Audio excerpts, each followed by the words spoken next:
That Orylen ship completely leveled that building. But the Orylens are supposed to be the good guys. The founders of the symbiotree. Why would our allies attack? We need to get to the bottom of this. Let me check out the time code. The time code you found is 1/3 of a temporal coordinate. With the other two pieces, I can triangulate Agent 3's location. Well, you found one of the codes. I assume I have your interest piqued. Now, find the other pieces. There's still much more to see. The nerve of her! Coming in here, taking over my space. Next thing you know, she'll be cleaning up my workbench. Hello everyone, and welcome back to Let's Play the Journeyman Project 3. Legacy of Time. Yeah, didn't expect to almost get completely wiped out by an absolute gigantic explosion thanks to the Swirlies. Where are we anyways? We're in a null time pocket, Gage. If this place was a verb, it would be regurgitate. Agent 3 and I discovered it when we were thrown into the time stream. Not a terribly exciting place to honeymoon, but I figured it was safer than where we just were.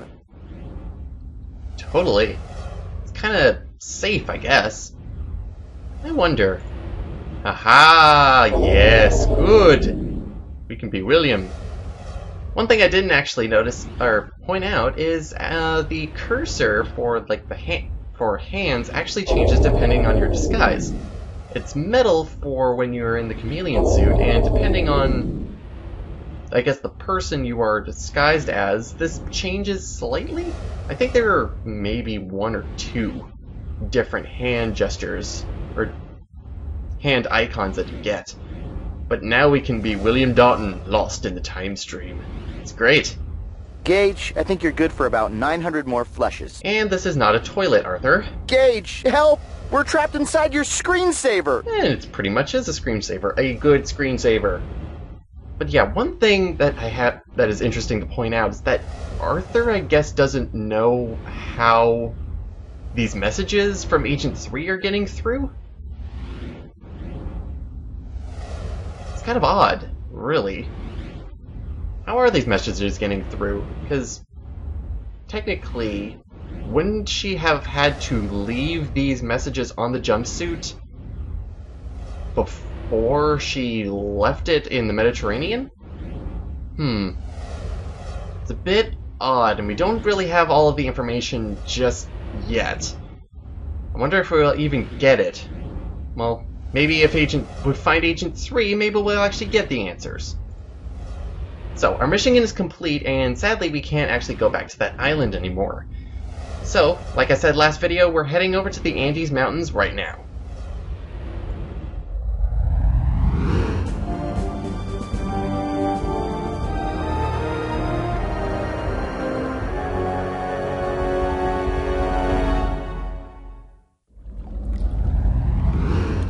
Either Agent 3 has sent us to languish in a deep well, or we shrank into your turtleneck. That is also not a good fly-through video. And not a good location for us to be in. Why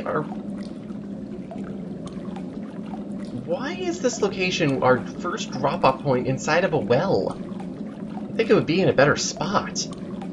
If this is a well, then one of my wishes is to be in a bigger well. My wish is to not be in the well, period. Help!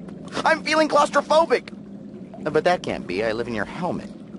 Maybe I'm Santa claustrophobic. The fear of getting stuck in chimney-shaped wells? Is that a thing? I'll have to look that up. Do I expect you to leave this well? No, Agent Blackwood. I expect you to die. Very painfully and slowly through starvation.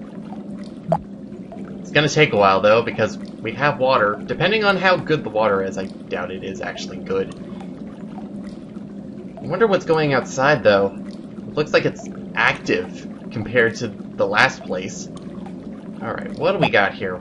Let's look around. We have a bucket. Perfect. Maybe we could use that rope and bucket to send a message to the surface. Something like, "Help us, we're new to this time-traveling thing," or, "Please fill the well with stairs." That... we could, But that assumes that people are still up there. Hopefully there are, and not completely destroyed by whatever's going on. Alright, what do we got here? If this well works like I think it does, pulling that lever on the wall drops the stone slab over the floor drain, allowing water to fill the well. Or with our luck, it unleashes the well-dwelling piranha. When you pull that lever, water should come rushing in. As the water fills up, we might be able to ride it to the top of the well. To avoid drowning, hold onto the bucket and use it to increase your buoyancy. To hasten drowning, pull the lever with your mouth open. Perfect. Except that in order to get water, if you're not able to get water from down here because it's incredibly shallow, that would mean that you would have to lower someone down in the bucket in order to pull this lever to make the water rise again. It's kind of an odd system. Either that, or you could use these rocks that are down here and aim really well. There is a rock blocking the slab from covering the drain. Remove it, and ye shall be king. No, wait a minute. I'm Arthur. Remove it, and it won't block the drain anymore. Brilliant! Alright, yeah, apparently somebody missed. That's all I'm gonna say there. So now, this thing should get out of the way, and we better be prepared to swim. I wonder if we're able to swim. Probably not, because last time we were on an island and we weren't able to actually get in the water.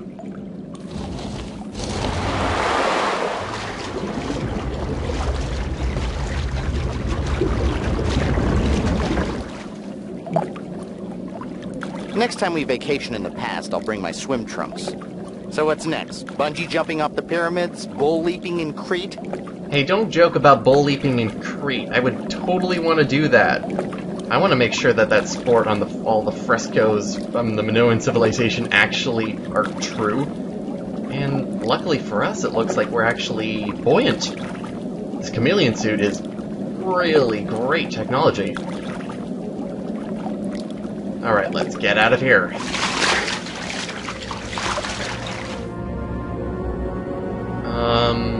This doesn't look like a good sky.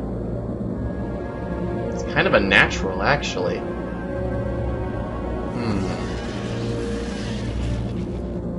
Did you hear that? Did you hear that noise? Sounds like there's some kind of commotion going on in the distance. It also doesn't sound natural. Hopefully we'll hear it again. Doesn't sound good at all. Alright. Here is our wonderful... Yeah, that noise. That is not a noise that you would hear in the 6th century. That large wheel winch controls the rope and bucket system for the well. Alright then. It's kind of a bulkier, huge way of doing it instead of like a winch of regular wells. Alright, let's take a look around and hopefully not get into any trouble. Things are being exploded as well in the distance.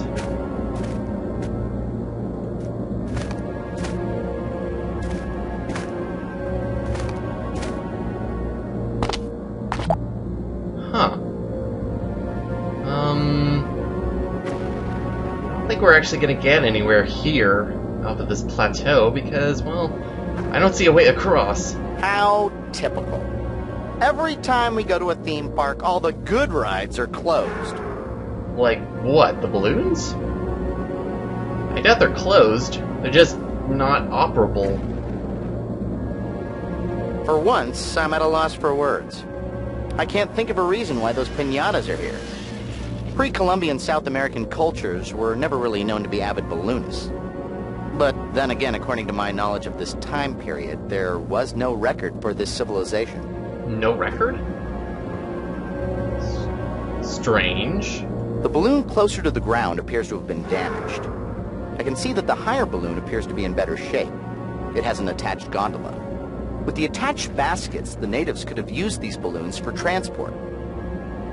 Well, Arthur, if we are not able to actually go on the rides, and there's no mechanics around, we might as well just fix it ourselves. How about that?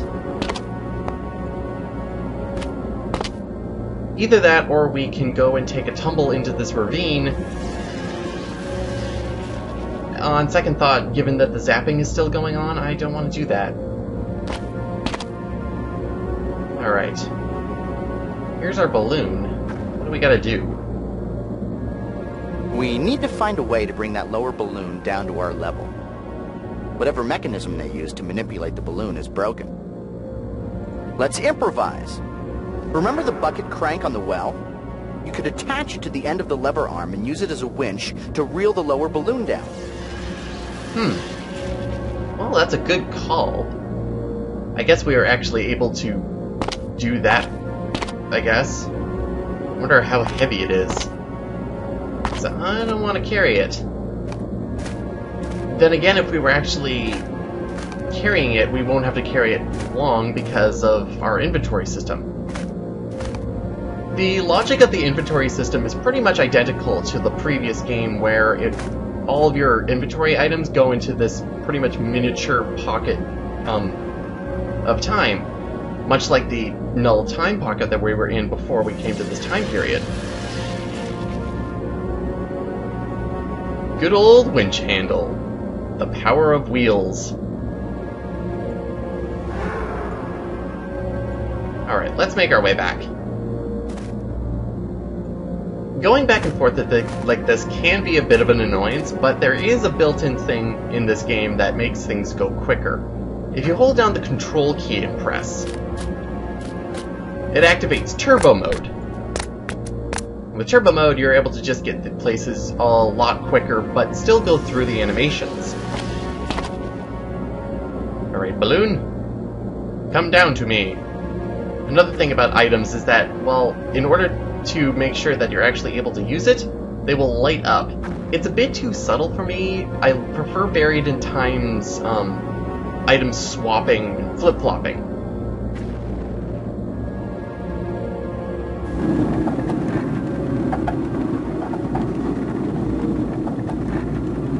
Oh, don't hit my head. Alright, we got ourselves a balloon. Something's missing though. And I wonder what that... What art style are you from? You apparently have... well, fires coming out of that. Whatever it is. It must just be something that signifies the hot air balloon kind of idea. Okay, now we have the balloon, but something is missing. Let's see. Hot air? Me. Check. Flippant flight attendant? Me again. Check. An uncertified pilot? Namely you? Check. Seats. Ah, we need a cockpit. Let's look around for a basket or something. Yeah, we kind of need a basket. I could just hold on to the ropes and just kind of dangle up there, but we don't even know if the time code is up there yet, so we might as well just keep looking around before we actually go to some sort of stupid idea. And unfortunately, the balloon does not stay down, so we have to actually pull it back. There's only one other place that we haven't checked, and it's actually up the top of this hill over here.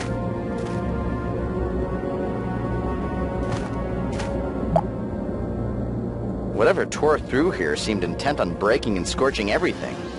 From what I can tell of the remains, the former culture was very advanced, and judging from the shape of this plateau, they mastered terrace farming techniques. Although they probably should have put more time into the fire department. Terrace farming. Sounds familiar to a lot of South American civilizations, especially those who resided in the Andes. It reminds me a lot of the Incas, actually. This doesn't look good, though. This looks absolutely destroyed. We've covered most of this plateau, and we haven't found that timecode piece. Agent 3 said that in 2 of the environments, we needed to get to the highest vantage point. Those balloons look like they have a good view.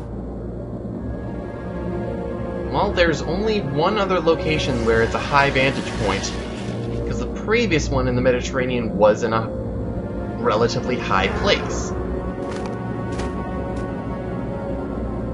Safe to say that we're going flying a balloon. There's our basket. Look, Gage, another basket case. Ha ha. Alright, let's pick it up. But apparently we don't pick up the lid? Apparently we don't need the lid. Okay then. A nice good crop basket. Kind of, it's pretty much wicker, really. Twisted plant leaves. Capable of holding 300 pounds. Okay, hopefully it'll hold us. We are relatively mobile in this place, and buoyant as well. So I guess we're not actually heavy compared to what I kind of assumed, like with the jumpsuit of the previous game.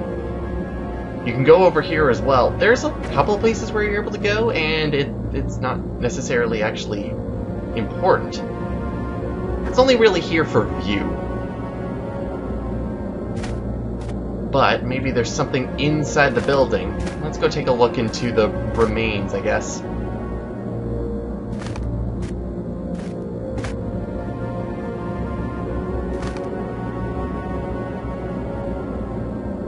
I wonder if this place will ever be rebuilt. I don't think, not after the destruction going on over here. Some of these balloons up in the sky are kind of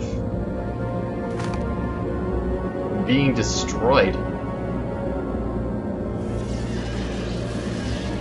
And I don't know what that is on the floor. Either...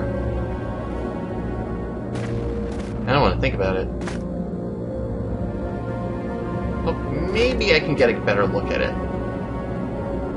Oh, okay. Not what I was thinking of. It's just some broken pieces of pottery. Okay. I was going in a much more grim idea than before.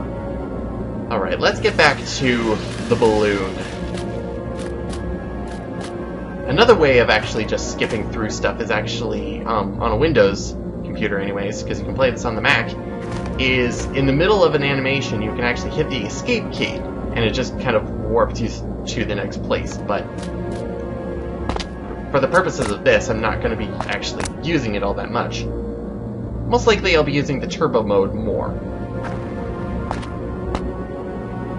Alright, basket, I got a replacement balloon for you. Let's bring you down.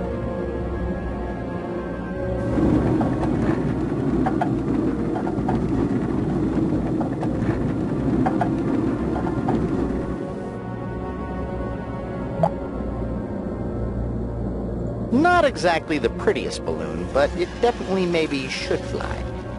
Oh my kidding, this baby's going down.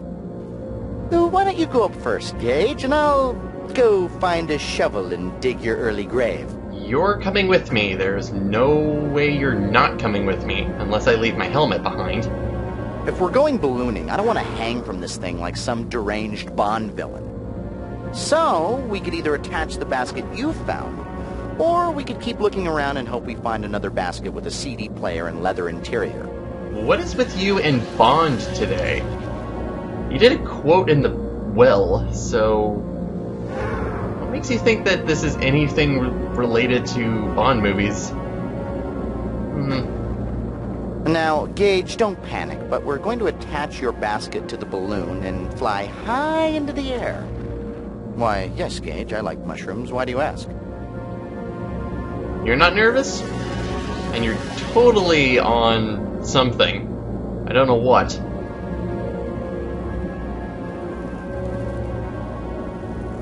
Afraid of heights, Arthur?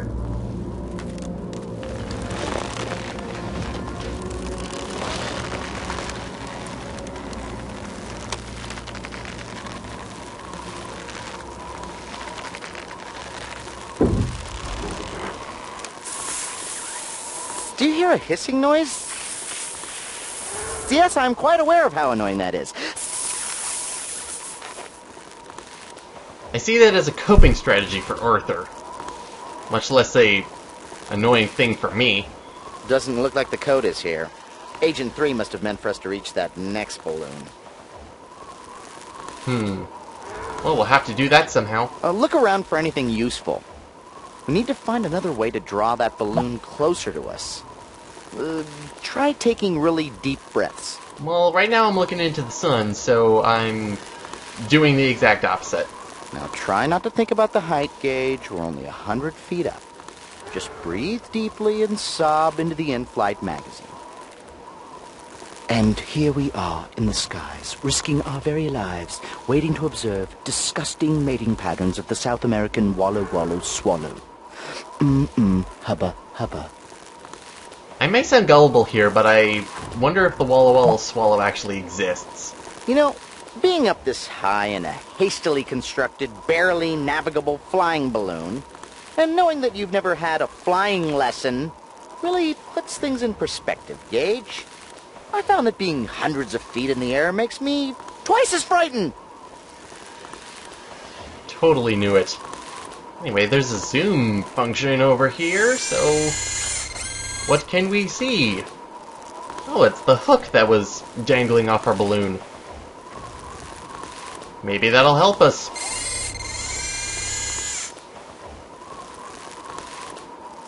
There's a rope with a hook dangling off our balloon.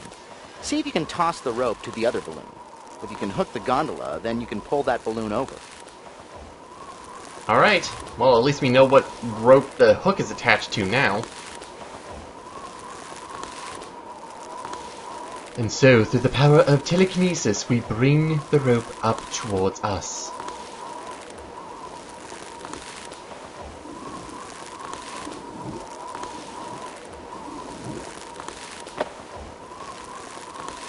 That is a powerful throw.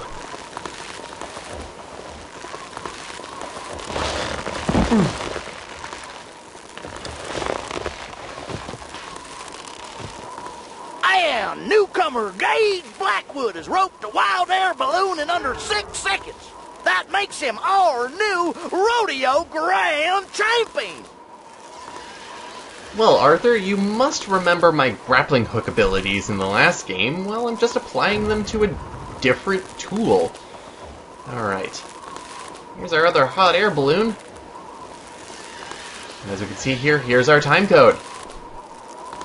I have no idea what's going to happen here, but it's not going to be good.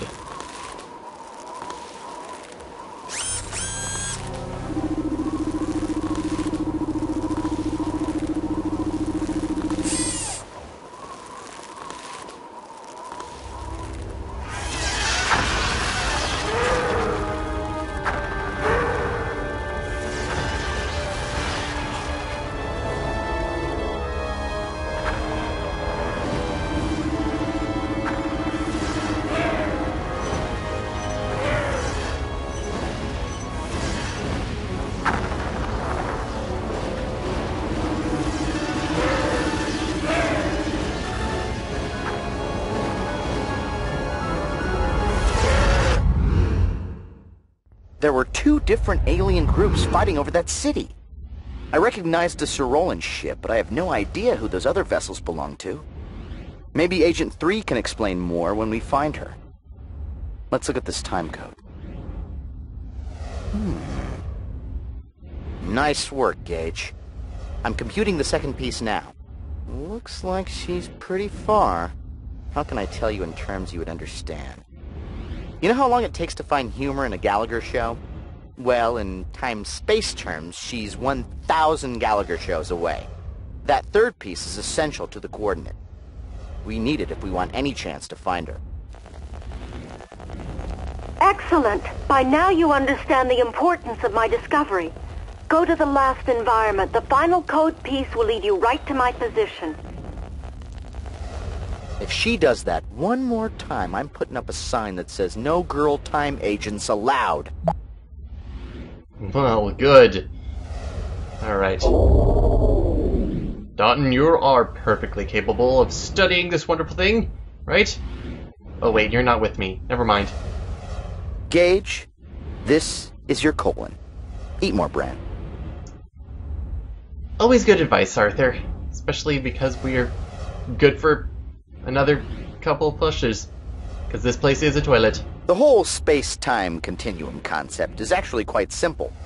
You see, Gage, space and time are actually just floating along in a big lava lamp.